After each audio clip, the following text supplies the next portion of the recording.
말씀의 제목, 시험의 목적은 연단이라는 제목이 되겠습니다. 시험의 목적이 있습니다. 시험 자체가 이제 연단이죠. 그 시험 받는 자체가 이제 연단되어지는 그 과정에 있는 것입니다. 우리 하나님 어떤 분이신가? 성경을 보게 되면 연단하시는 하나님이시죠. 무엇이나 다 연단하시는 것을 보게 됩니다. 하나님은 정말 많은 것들을 어떤 것 거의 다 연단하시는 것을 보게 되는 것이죠. 자, 이런 하나님 우리가 알아야 됩니다. 그럴 때 우리는 그런 시험을 당할 때 그 시험 앞에 낭망하고 우울해하고 슬퍼하는 것이 아니라 오히려 우리는 기뻐하고 감사할 수가 있는 것이죠. 야고보서도 말하고 있잖아요. 너희 시험을 받을 때 그것을 우리 기쁨으로 여기라 하죠. 왠지 아십니까? 우리가 테스트 받는 거예요. 우리 학교에서 시험을 봤으면, 아니 시험을 보는 게 아니라 공부를 했으면 이제 시험을 치러서 내가 얼마나 실력이 있는 것인지, 내가 얼마나 그동안에 잘 배웠는 것인지를 이제 테스트하는 것이잖아요. 그러니까 그거는 나쁜 게 아닌 것입니다. 그러니까 시험을 받았다고 해서 여러분들이 불같은 시련이라 할지라도 그러면 더더욱 와, 하나님께서 나를 이렇게 대접하시는구나. 내가 이런 것도 견딜 수 있는, 우리 사람이 감당할 만한 시험 아니면 하나님께서 허락지 않으신다 그랬으니까 정말 큰 시험이 왔다. 그러면 오히려 우리는 거꾸로 더 기뻐해야 되겠죠. 왜? 하나님 나를 이 정도로 내가 이런 믿음을 가진 사람으로 보시는 것인가? 하고 기뻐해야 될 일이라고 성경 말하고 있죠. 그리고 그것을 잘 견디면 우리가 정금처럼 되고 또 은을 달력을 하는 것처럼 그렇게 해서 모든 불순물이 제거되어지고 그래서 주님을 정말 순수하게 섬기고 바르게 섬길 수 있게 해주시니까 감사한 것이라는 것이죠. 이건 긍정의 어떤 힘이 아니고 긍정적 사고방식이 아니고 성경에 근거한 그러한 우리의 시련을 만났을 때의 자세가 되어야 하는 것입니다. 자, 그래서 이것을 알면 연단하시는 하나님을 알게 되면 우리는 우리 삶에 일어나는 어떤 정말 말도 안 되고 이해가 안 되고 알 수 없는 그런 일을 만나더라도 우리는 넘어지는 것이 아니라 실족하는 것이 아니라 그 가운데서도 기뻐하고 감사하고 그 가운데서 오히려 용기를 낼 수가 있을 것입니다. 자, 오늘 본문은 다윗의 시편으로 우리가 볼 수 있는데 다윗을 연단하신 내용에 대해서는 이제 뒤에서 보겠지만 먼저는 하나님께서 아까 말씀드렸던 것처럼 무엇이나 다 연단하시는 그런 하나님인 것을 우리가 본다고 그랬죠. 간단히 먼저 그것을 말씀드리면 하나님께서 연단하시는 것 가운데 무엇보다도 무엇이 있을까요? 하나님께서는 당신의 말씀도 연단하신 것을 보게 됩니다.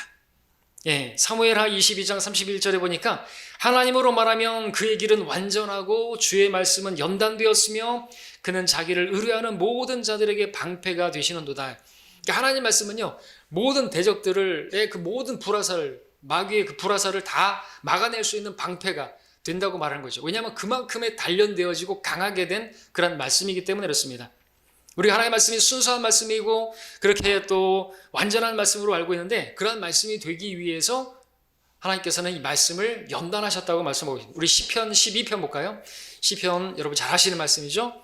12편 6절을 보십시오.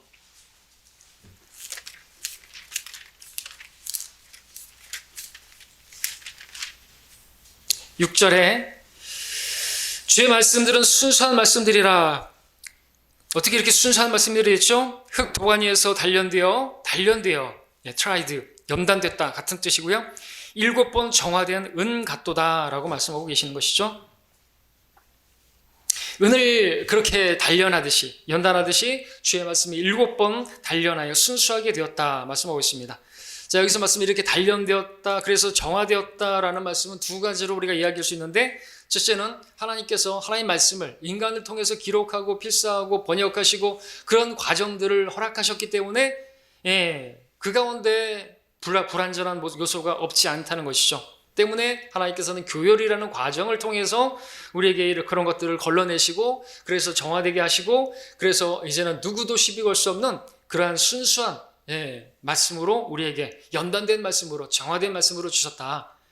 그런 의미로 볼 때 우리 한글 킹제임스 성경도 계속해서 교열되었고 또 지금도 있을 것이고 우리가 알고 있는 킹제임스 성경 1611년판도 사실은 지금 우리가 가지고 있는 1611년판도 약 100여 년 기간의 교열 과정을 거쳐서 지금 우리에게 주어진 거죠. 1611년에 기록되어진 그런 건 아닌 것입니다. 또 한 의미로는 단련돼서 정화되었다는 것은 하나님 말씀이 오랜 동안 또 많은 사람들에 의해서 공격을 받았다는 것이죠. 성경은 숱한 세월 동안 온갖 비평과 악당과 모욕을 받으면서 그렇게 공격을 당해왔던 책입니다. 그런데 그런 과정들을 통해서 하나님께서 그런 공격들도 허락하심을 통해서 오히려 성경은 과학적으로, 역사적으로, 신학적으로 어떤 관점으로 봐도 오류가 전혀 없는 완전한 말씀이라는 것이 오히려 입증이 된 것이죠. 어떤 사람이 성경을 공격하려고 막 오류를 찾아보려고 했다가 그 사람이 불신자가 그리스도인이 되었다는 그런 간증들도 있지 않습니까? 주님께서 그처럼 성경이 그렇게 공격당하고 그러면서 연단되어지고 그렇게 하면서 완전한, 그죠? 누구도 시비 걸 수 있어도 반박할 수 없는 그런 성경으로, 그러한 방패 같은 말씀으로 우리에게 주신 것입니다. 그렇기 때문에 우리는 하나님께서 그런 목적으로 또 성경을 연단하셨구나, 그렇게 우리에게 주셨구나 하는 것을 알게 되고요. 두 번째로 또 주님께서는 자, 이 성경, 이 말씀을 연단하셨는데 말씀은 또 우리 주님이시죠. 그래서 예수님 또한 연단 받으셨던 것을 보게 되는 것이죠. 말씀과 예수님 불가분의 관계입니다. 말씀이 연단받았다면 우리 주 예수 그리스도도 연단 받으셔야 되겠죠. 자, 성경은 예수님께서 산 돌, 시험받은 돌로 그렇게 묘사하고 있습니다. 이사야서 28장 16절 제가 있습니다. 그러므로 주 하나님이 이같이 말하노라. 보라, 내가 시온에 한 돌을 기초로 두었나니 시험받은 돌이요 귀중한 모퉁이 돌이며 단단한 기초라. 믿는 자는 다급하게 되지 아니하리라 그랬습니다. 예, 신약에서 또 인용하고 있는데요. 시험받은 돌이에요. 그래서 단단한 기초, 단단한 반석이라고 말씀하고 있는 거죠. 우리 주님을 말하고 있죠. 자, 그렇게 단련돼서 단단하게 된, 정말 어떤 강한 압력을 받은 그런 돌을 뭐라고 부르는 줄 아시죠? 보석이라고 부릅니다. 모든 보석은 강한 열과 압력을 통해서 연단받은 돌인 것입니다. 그처럼 우리 주님께서는 사역을 시작하시면서부터 40일 동안 금식하시고 그렇게 시험을 받으시고 마귀의 시험을 받으시고 또 그 생애 동안에 많은 고난을 당하셨죠. 비방을 당하시고 욕을 당하시고 모욕을 당하시고 그렇게 단련을 받으신 것입니다. 끊임없이 또 사람들은 예수님을 시험했죠. 그리스도 맞아? 메시아 맞는 거야? 하나님의 아들 맞는가? 구원자 맞는가? 시험했습니다. 그리고 2000년이 지난 지금도 여전히 사람들에게서 예수님은 시험을 받고 있습니다.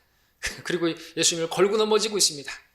그럼에도 불구하고 우리 주님께서는 그러한 과정들도 다 이모저모 사용하시면서 하나님은 하나님 일을 하고 계시고 그분은 참으로 믿을 만한 분이시구나, 단단한 기초이시구나, 그것을 보게 되죠. 끊이지 않고 역사 가운데 그분을 믿고 그분을 신뢰하고 구원받는 역사들이 있는 것입니다. 어떤 사람들에게는 걸려지 넘어지게 하는 그러한 거침이 되는 돌이 되기도 하지만 믿는 자에게는 견고한 반석으로 그렇게 계시. 그런데 그런 과정들이 있었다는 것입니다. 시험받은 돌이시고 그렇게 연단되어진 우리 주님은 그러한 분이시다라는 것이죠. 자, 그리고 또 세 번째로 우리 주님께서는 하나님의 백성도 연단하십니다. 특별히 구약의 하나님의 백성 이스라엘을 어떻게 하셨습니까? 그들이 이집트에 있었을 때 그곳은 고난의 용광로였습니다. 그들은 고난의 용광로 속에 나온 그러한 민족이었습니다. 신명기 4장 20절에서 그러나 주께서 너희를 택하셨고 너희를 철 용광로 즉 이집트에서 이끌어내시어 오늘날에 너희와 같이 그분께 유업의 백성이 되게 하셨다고 기록하고 있습니다. 그래서 이스라엘 백성들을 민족들 중에 정말 우두머리로 독특한 보물로 그렇게 빚으시기 위해서 그들은 400년, 430년 그 이집트에서 철 용광로에서 그렇게 연단되었던 것이죠. 그렇게 또 말씀하시는 것입니다. 근데 그들이 나와가지고 또 더러워지고 하니까 또 어떻게 해요? 광야에서 40년을 또 시험하시고 연단하셨다고 말하고 있습니다. 또 신명기 말씀에 따르면 그 40년 광야는 40이라는 숫자도 시험이고 그것은 연단인 것이고요. 그렇게 해서 너희를 시험하여 어떻게 해요? 시험하사 너희의 마음에 있는 것들을 또 다 드러내게 하시고 그리고 그들을 겸손케 하셔서 정말 하나님만을 신뢰하는 그런 하나님의 백성이 되게 하시려고, 사람이 빵으로 사는 것이 아니라 하나님의 말씀으로 사는 것을 배우게 하시려고 그런 과정들을 거치는 그런 것들을 보여요. 그리고 육신의 어떤 그런 정욕을 위해 사는 것이 아니라 빵으로 사는 것이 아니라 하나님의 말씀으로 사는 법을 배우게 하시려고 육신의 모든 불순물을 제거하시게 하시려고 그런 과정들을 통과하게 하셨다고 말씀하고 있습니다. 자, 그런데 그들이 그렇게 해서 약속의 땅에 들어갔지만 거기 갔으니까 또 그렇게 연단을 받았는데도 변질되기 시작했습니다. 다음 세대였기 때문에 그렇겠지만 때문에 주님께서는 그들을 연단하셨죠. 그래서 이방이 포로로 되어가지고 또 그렇게 얼마나 고생했습니까? 그 가운데 주님께서 이사야나 예레미야 선지자를 통해서 말씀하시는데 내가 나의 손을 내게 돌려 내 찌꺼기를 정결하게 제거하고 내 모든 주석을 없앨 것이라. 이사야서 1장 25절에서 예레미야 선지자는 9장 7절에서 만군의 주가 말하노라 보라 내가 그들을 녹여서 연단하리라. 그렇게 또 이제 이물질이 끼니까 그들이 육신을 따르고 우상 숭배하고 하나님의 말씀을 거스르고 하니까 그렇게 하나님께서 또 불을 통과하게 하시고 그렇게 했던 것입니다. 지상의 어떤 민족도 이런 연단을 받은 민족이 없습니다. 근데 그들에게 연단이 끝난 것인가? 아직 또 하나의 연단이 남아있으니 대환란에 그들이 던져지게 되는데 그것이 바로 그들의 연단이죠. 거기에 대해서 스가랴가 예언합니다. 13장 9절에서 내가 그 3분의 1을 불로 통과하게 해서 은을 정련하듯이 그들을 정련할 것이며 금을 단련하는 것처럼 그들을 단련하리라. 그들의 내 이름을 부르리니 내가 그들을 들으리라. 내가 말하기를 이는 나의 백성이라 할 것이요 그들은 말하기를 주는 나의 하나님이시라. 그렇게 해서 대환란을 통과하는 그런 정련의 과정을 거쳐서 그들은 이제 천년왕국 시대 민족 중에 우두머리로 세워지게 되는데 과정이 그렇게 있는 것이죠. 로마서 11장 26절 많이 들어보셨죠? 그리하여 온 이스라엘이 구원을 받으리라. 기록된 바 구원자가 시온에서 와서 야곱에게서 경건치 아니한 것을 제거하시리라 말씀하고 있습니다. 그래서 그들은 이제 환란을 통과하게 된 그런 무리로서 정말 단련되어진 보물과 같은 그런 하나님의 백성으로 그렇게 들어가게 될 것입니다. 자, 이렇게 단련하시는 것은 그들이 하나님의 백성이기 때문에 그렇죠? 그렇다면 우리 오늘 하나님의 백성인 우리들에게도 연단이 없겠습니까? 있는 것이죠. 또 우리가 이제 시편이니까 한번 보시죠. 시편 105편을 한번 보시고요. 또 누구를 연단하셨습니까? 우리 주 예수님도 연단 받으셨고 하나님의 백성도 연단 받았고 또 우리가 잘 아는 시편 105편 17절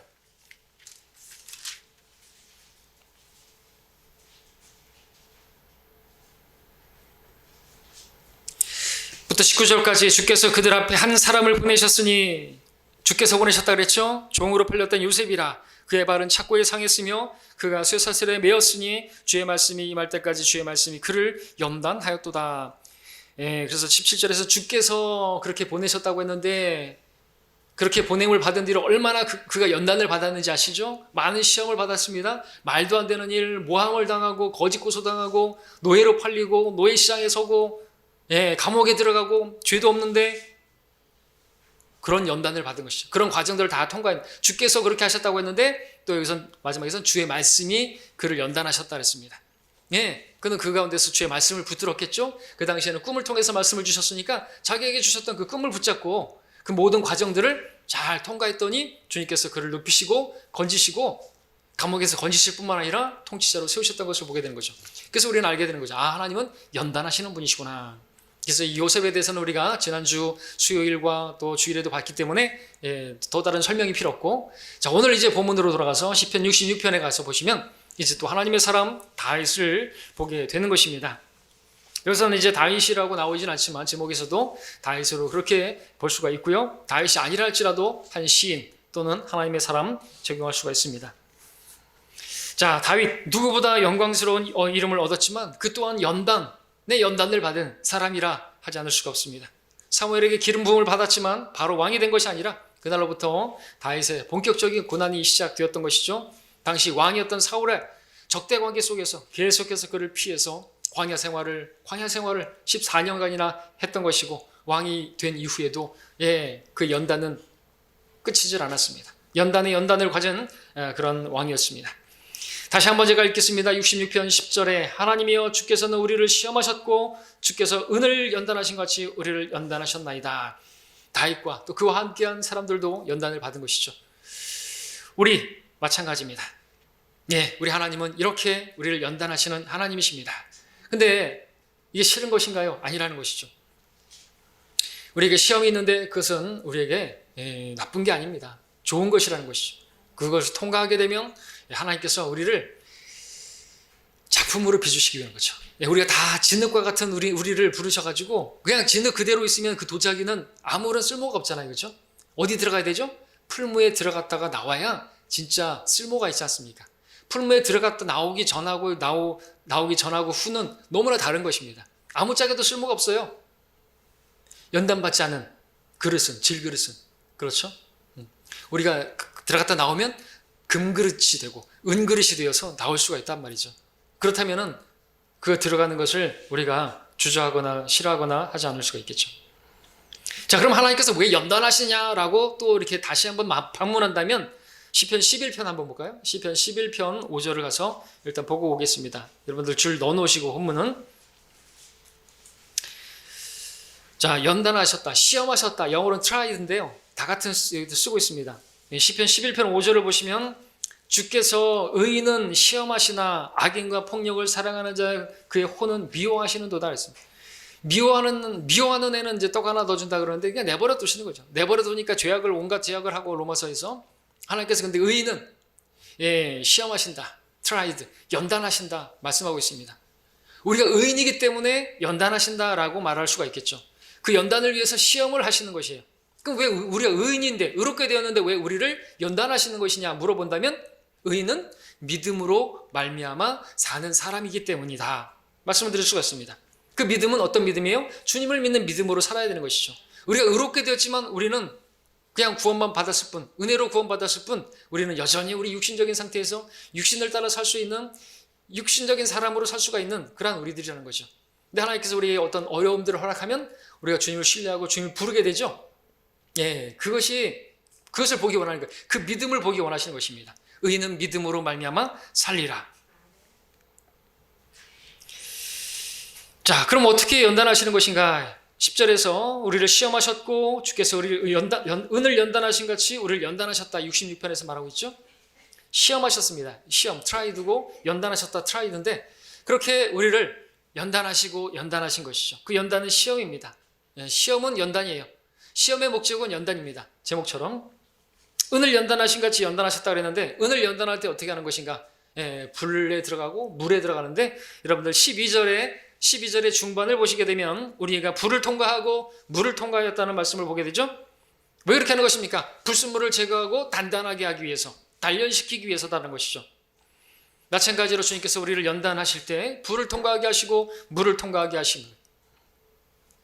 여러분 사드락과 메삭과 아벳노고 같은 경우는 진짜 불 속에 들어갔었죠. 용광로 속에 들어갔습니다. 그런데 건져냄을 받았습니다. 나왔을 때 그들은 정말 믿음의 사람들로 모두에게 인정받는 간증이 있는 그러한 사람들이 되었지 않습니까? 사자굴에 들어간 다니엘이라든지 또 정말 다윗 죽음의 그림자의 그런 골짜기들을 계속 지났던 사람이 바로 다윗인 것입니다. 자, 우리는 그리스도인입니다. 우리는 의인입니다. 의인은 믿음으로 말미암아 사는 사람들입니다. 우리는 육신을 따라 살지 않습니다. 그런데 우리가 그렇게 육신을 따라 살지 못하게 하시려고 주님께서는 우리에게 불을 통과하게 하시고 물을 통과하게 하시는 그런 어려움들을 허락하시는 것이죠. 고난을 허락하세요. 그런 환난이 없으면 주님을 찾지 않으니까. 자, 그리스도인들은 우리 육신으로 사는 것이 아니라 그리스도로 사는 사람들인데 근데 그리스도로 살려고 하는데 자꾸만 육신이 방해해요. 그리스도께서 사시는 것을 방해합니다. 그래서 이런 환난을 통과하게 하는 거죠. 그래서 불순물을 제거하게 하는데 그 육신을 제거하는 것이라고 말하고 있죠. 언제까지요? 완전히 제거될 때까지, 완전히 부인될 때까지, 그야말로 십자가에 못 박힐 때까지 우리 자신을 절대로 철저히 신뢰하지 못하고 주님만 신뢰할 수 있도록 하시는 과정이 바로 연단입니다.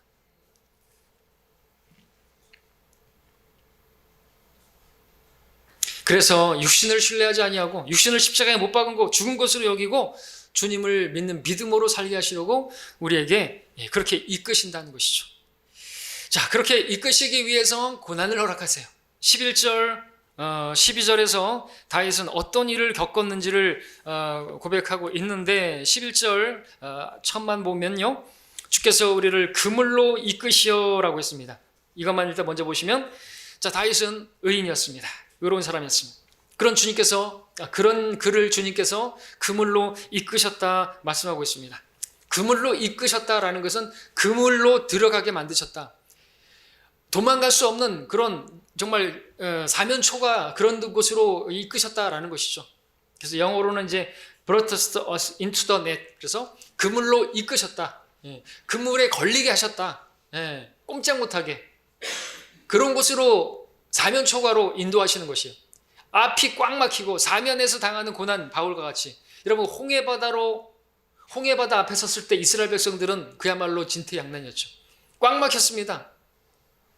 근데 그곳으로 인도하신 분이 누구죠? 그곳으로 이끄신 분이, 그물로 이끄신 분이 누구시죠? 주님이시죠. 그곳으로 왜 인도하셨습니까? 정말 자기들 다 신뢰할 거 없고 이제는 죽었다고 할 만한 그 상황 가운데서 주님만 신뢰하도록 가만히 있으라. 하나님께서 너희를 위하여 싸우실 것이다.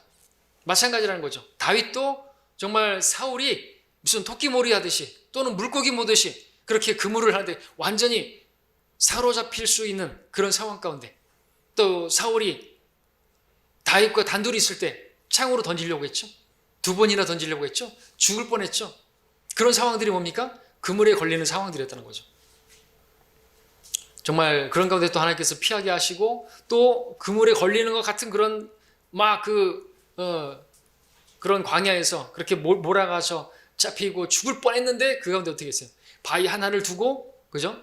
셀라 한말레콧이라고 하는 그 경계의 바위, 거기만 돌아가면 다윗이 잡히는 곳인데 그때 한 전령에 의해서 지금 빨리 가야 된다고, 그래서 살아나게 되어지고 그 가운데 간절하게 기도했겠죠. 그런 일들을 경험했습니다. 그렇게 함을 통해서 주님을 신뢰하고 주님만 바라보게 하시고, 정말 어떤 또 아키스 왕 가서 미친 짓거리 하고 그런 모습, 추한 모습 다 보이면서 또 아둘람의 굴에 들어가가지고 그 피난처라고 하는 그 이름 하는 그 굴에 들어가서 정말 주님 앞에 자신의 그 연약한 모습, 부끄러운 모습 다 드러난 그 앞에서 하나님을 부르고 하나님을 신뢰하겠노라고 하는 고백을 하고, 주는 나의 피난처시고, 그 아둘람 굴이 피난처라는 이름인데 자기가 그 필리스티아 거기로 가가지고 피난처로 삼았는데 사울에게서 쫓겨나가죠. 거기가 피난처가 아니고 그 아둘람 굴도 피난처가 아니고 주님만이 나의 피난처라고 고백하는 그런 믿음이 형성되었던 것이죠. 세상에는 피난처가 없어요. 그렇게 이끄시는 것이었습니다. 그물에 걸리게 하신 것이죠. 자, 그런데 그것을 뭐라 그래요? 11절에서 주께서 자신을, 또 우리를 그물로 이끄셨다고 말하는 거죠. 그물에 걸리게 하신 분이 누구세요? 그곳을 인도하신 분은 주님이시다라는 것이죠. 그런 상황에 걸리면 누구만 바라볼 수밖에 없어요? 완전히 다 갇혀버린 거예요. 그물에 갇힌 거예요. 또 뭐라고 말하고 있습니까? 나머지 읽으면 우리의 허리에 고통을 두셨나이다. 이 편도 정말 어려운 것이죠. 우리가 허리에 항상 허리띠를 두르고 있는 것처럼 다윗은 항상 어디를 가나 고난이 기다리고 있었어요.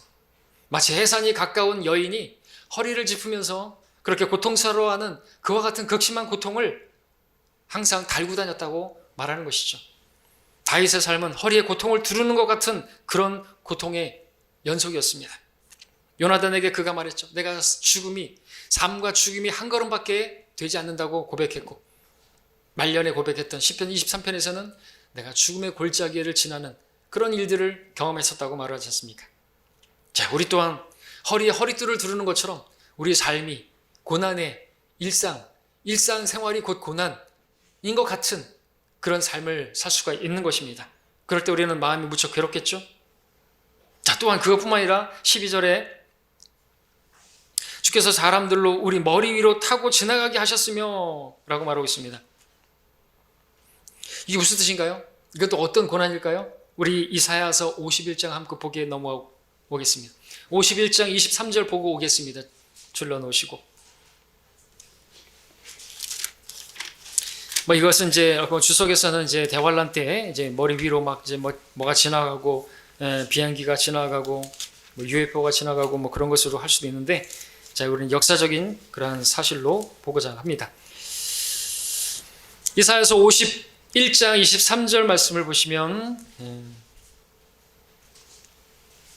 자, 다윗은 우리 머리 위로 타고, 사람들이 머리 위로 타고 지나가게 하셨다 그랬는데 51장 23절에서 그 대신 내가 그 잔을 너를 괴롭힌 자들의 손에 주리라. 그들이 내 혼에게 말하기를 엎드리라 우리가 넘어가리라 하니 내가 내 몸을 땅바닥같이 거리같이 눕혀 그들로 넘어가게 하였느니라 했습니다. 예, 이 사람들이 괴롭히는 자들이라고 말하고 있죠. 괴롭히는 자들의 손에 주리라. 엎드리라 넘어가리라. 넘어가게 하였느니라. 이건 사람들로부터 받는 치욕을 말하는 거죠. 치욕스러운 일도 당하는 것이, 다윗도 그런 일을 당했죠. 모욕을 당하는 것입니다. 그처럼 우리도 사람들로부터 정말 모욕을 당할 수 있고 정말 조롱을 당할 수도 있고 욕을 먹을 수도 있고 악의적으로 우리가 그렇게 고의적으로 욕을 먹는 일도 있는 것이죠. 특별히 복음 전하다 보면 우리는 선을 행하는데 우리를 향해서 욕을 하기도 하고.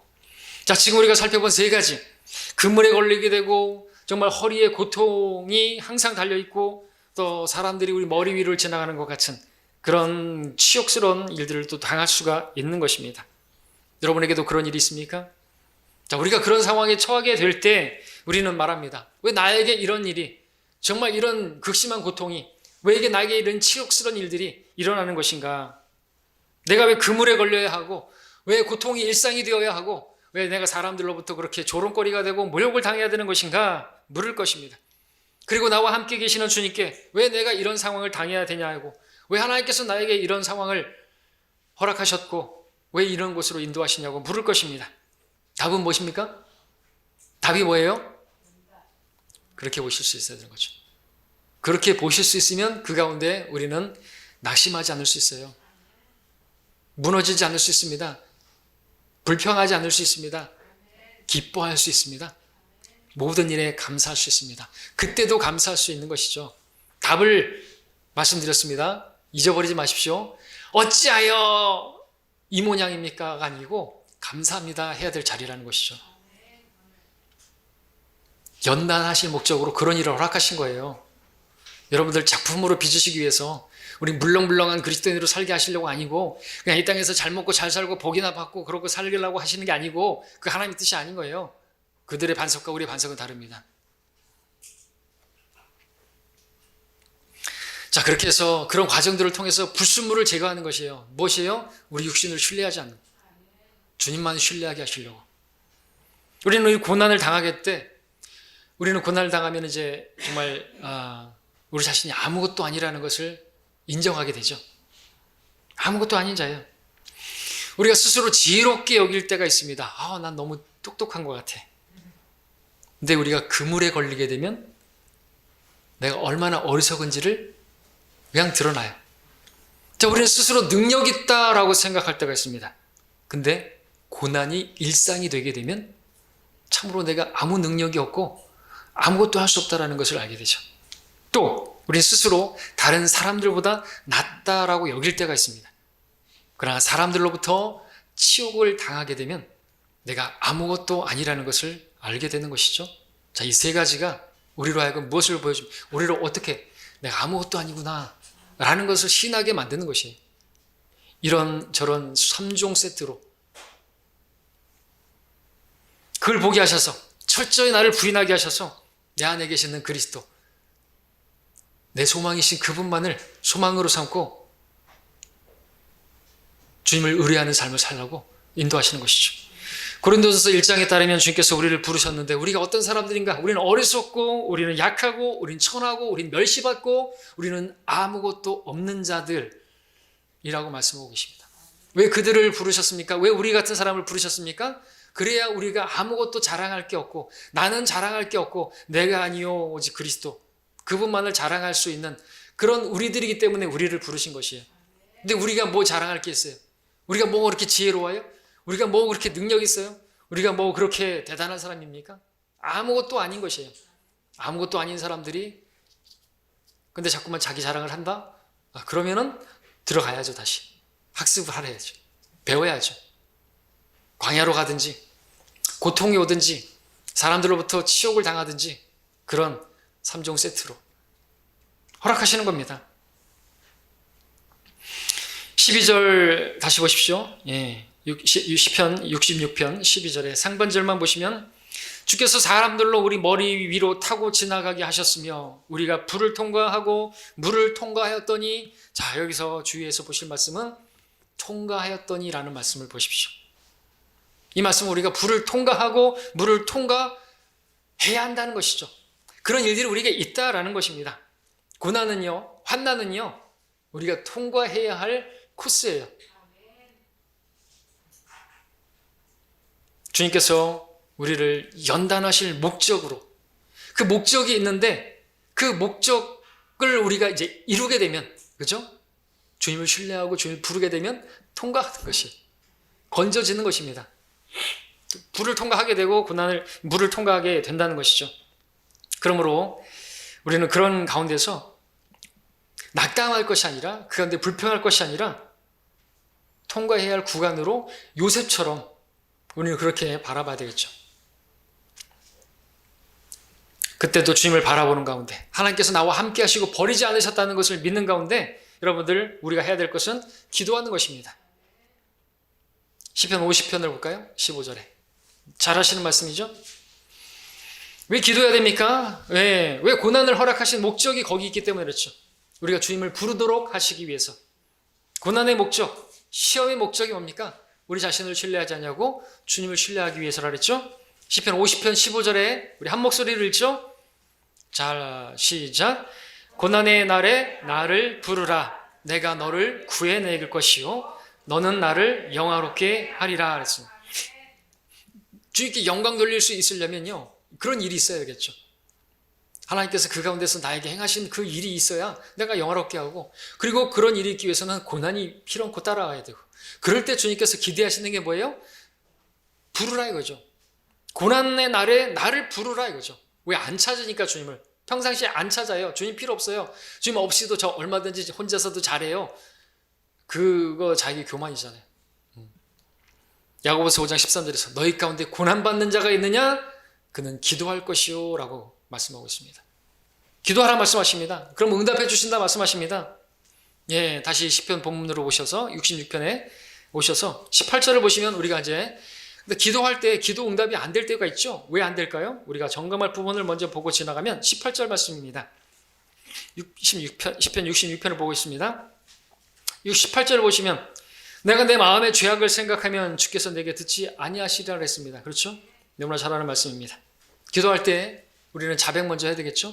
내 안에 죄가 있다든지, 내가 누군가에게 어떤 그런 죄를 졌다든지, 미워하는 마음이 있다든지, 그런 것들은 자백해야 될 것입니다. 그런 것이 없어서 혹시 고난이 왔을 수도 있잖아요. 하나님께서 징계로 오신 것일 수도 있잖아요. 이게 시험이요, 내 징계로 온 것이라고 한다면 바로 잡혀야 되는 것입니다. 그렇죠? 연단을 목적으로 온 거라면 감사하고 주님 부르면 되는 것이고, 이것이 내가 잘못해가지고 매를 맞는 것이라고 한다면 자백해야 된다는 것이죠. 무조건 다 모든 것이 다 나를 하나님께서 작품으로 빚으시기 위한 연단은 아닌 것입니다. 많은 경우가 그렇겠지만 우리가 돌아봐야 되는 거죠. 고난당하면 또 그런 것을 통해서 우리가 화평한 의의 열매를 맺게 하시려고 또 징계도 그렇게 허락하시는 것이고, 그렇습니다. 그래서 그런 것이 있다고 한다면 자백해야 되는 것입니다. 자백할 게 있으면 자백해야죠. 그러지 않으면 안 되는 것입니다. 통과가 안 되는 것이죠. 자, 그렇게 자백하고 하면은 우리를 깨끗하게 하시고, 그렇게 교제가 회복되어지면, 그때 기도하면 여러분들 믿음으로 기도하십시오. 하나님께서 우리 기도를 들으십니다. 16절을 보시면 다윗은 우리에게 말합니다. 하나님을 두려워하는 너희야, 다 와서 들으라. 그가 내 혼을 위하여 행하신 일을 내가 선포하리로다 그랬습니다. 다윗은 주님께서 자신에게 어떻게 행하셨는지를 간증하고자 하는데, 그것이 뭡니까? 19절을 보시면 그러나 참으로 하나님께서 들으셨으며 나의 기도 소리에 주의를 기울이셨도다. 우리가 이렇게 해서 기도하면 하나님께서 내 기도 소리를 들으시는 분이시다라는 것을 우리에게 간증해 주고 있는 것이에요. 이건 간증입니다. 지금 다윗이 우리에게. 고난받고 있느냐? 하나님께서 연단하시는 것이다. 혹시 그것이 너의 잘못으로 인해서 매를 맞는 거 아닌가? 죄악이 있는가 돌아보고 기도하라 이거죠. 자백하라 이거죠. 그리고 했으면 하나님께서 들으실 것이니까. 근데 기도 소리를 들으시는 분이시니까, 살아계신 분이시니까 믿고 기도하라고, 고난의 날에 주님을 부르라고 그렇게 말해주고 있다는 것이죠. 자, 다윗이 경험했던 말씀드린 세 가지 상황, 자신이 그물에 걸리고 고통이 일상이 되고 사람들로부터 치욕을 당하는 그런 일들이 있었습니다. 그때 다윗은 무엇을 했다고요? 하나님께 나아가 기도했다고요. 그랬더니 하나님께서 놀랍게 응답해 주셨다고요. 12절 다 읽겠습니다. 주께서 사람들로 우리 머리 위로 타고 지나가게 하셨으며 우리가 불을 통과하고 물을 통과하였더니 주께서 우리를 풍요로운 곳으로 인도하셨나이다. 주님께서 다윗을 불에서도 건져내셨고 물에서도 건져내셨습니다. 기도하니까 건져내 주신 것이죠. 예, 주님께서 구해내셨고, 그리고 다윗은 주님을 영화롭게 했잖아요. 어떻게 해요? 간증하지 않습니까? 하나님께서 이렇게 해주셨다라고 하나님을 찬양하고 있지 않습니까? 그게 주님을 영화롭게 하는 것이죠. 고난에 내 나를 부풀으라. 내가 너를 건져낼 것이고, 불에서 건져낼 것이고, 물에서 건져낼 것이고. 그렇다면 여러분들 기도 응답 받았으면 주님을 찬양하셔야 되는 거죠. 기도 응답 받으셨습니까? 간증하셔야 되는 것입니다. 그리고 다른 성도들에게 우리 하나님 이러한 분이고, 하나님께서 나에게 이렇게 해주셨다라고 여러분들도 그분을 간증하는 것이 그 주님을 영화롭게 하는 것입니다. 자, 12절 끝에 보십시오. 근데 그렇게 건져내셨고 뿐만 아니라 어떻게 하셨다 그랬어요? 주께서 우리를 풍요로운 곳으로 인도하셨나이다. 풍요로운 곳으로 자기를 인도하셨다고 말하고, 다윗은 그런 고통 가운데서 불 가운데 지나가고 있을 때 자기를 풍요로운 곳으로 인도해달라고 기도하지 않았을 것이, 다만 이 고난에서 나를 건져주시라고만 기도했을 것입니다. 근데 하나님께서는 그 정도로만 해주시는 게 아니에요. 여러분, 요셉은 원함이 뭐예요? 감옥에서 건져지는 것을 원했습니다. 하나님께서는 그러나 그 정도만이 아니에요. 연단하시고 어떻게 해요? 이집트의 총리로 세우시기를 원하셨습니다. 예, 다윗도 주님께서는 그를 단지 그냥 고난에서 건져질 뿐만 아니라 풍요로운 곳으로 인도하시는 것입니다. 예, 하나님께서는 우리가 기도하면요, 우리가 생각하는 것이나 우리가 구하는 것보다 더 풍성하게 행하시는 그분이라고 에베소 3장 20절에서 말하고 있죠. 예, 그 능력을 따라 우리가 구하는 것이나 생각하는 모든 것보다 훨씬 더 풍성하게 행하실 수 있는 그분이라고 말하고 있습니다. 우리에게 가장 좋은 것을 주시는 분이라고 말씀하고 있는 것이죠. 풍요로운 것으로 인도하셨나이다. 그러므로 고난 가운데 계십니까? 기도하시기 바랍니다. 빨리 무릎 꿇는 것이 답입니다. 그럴 목적으로 연단하시는 것이.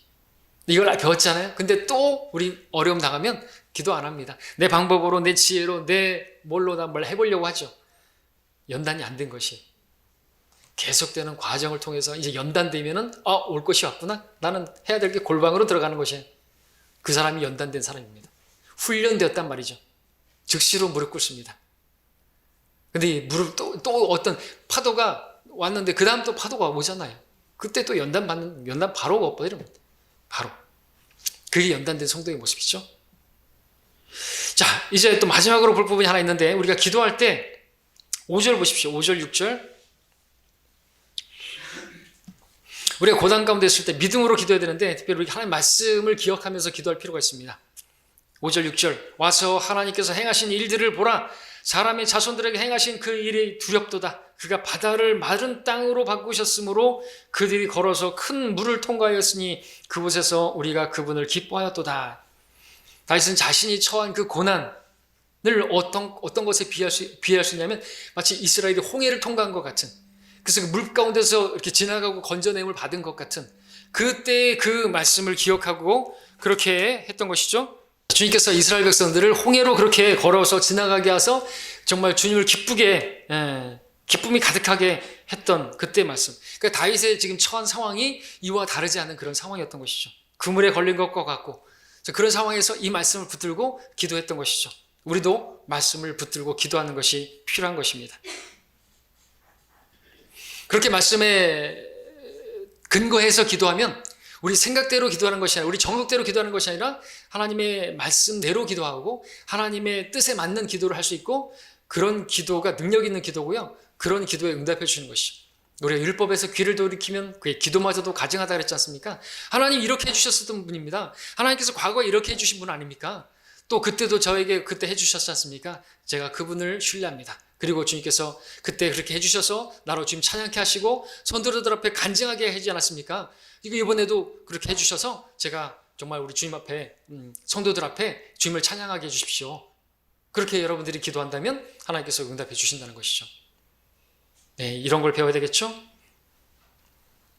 자, 말씀을 정리하겠습니다.